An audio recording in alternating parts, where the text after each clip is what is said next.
नाज़रीन मोहतरम, भारतीय वज़ीर-ए-आज़म नरेंद्र मोदी और सदर रामनाथ कोविंद ने यौम पाकिस्तान के मौके पर पाकिस्तानी अवाम के लिए नेक ख्वाहिशात का इजहार किया है।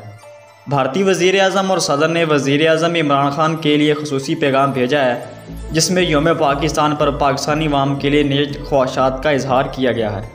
पैगाम में भारतीय वज़ीर-ए-आज़म और सदर ने 23 मार्च यौम पाकिस्तान पर कहा है कि उम्मीद है कि बरे-सग़ीर पाक हिंद की अवाम आपस में मिलकर एक जमहूरी, अमन और तरक्की पसंद खुशहाल इलाके की बुनियाद रखेंगे। करीबी तल्लुकात के लिए एतमाद का माहौल और दहशत गर्दों के बादलों का छटना बहुत ज़रूरी है। पैगाम में मज़ीद कहा गया है कि दोनों ममालिक के अवाम आपस में मिलकर एक ऐसा माहौल तश्कील देंगे जो दहशत गर्दी और तशद्दुद से पाक होगा। भारतीय हाई कमीशन ने वज़ारत ख़ारजा को भारतीय वज़ीर-ए-आज़म के ख़त से आगाह भी किया। भारतीय वज़ीर-ए-आज़म नरेंद्र मोदी ने पैगाम में कहा कि हम पाकिस्तान से करीबी तल्लुकात के ख्वाहिशमंद हैं। हमसाया मुल्क होने के नाते भारत पाकिस्तान के साथ करीबी तल्लुकात का ख्वाह है।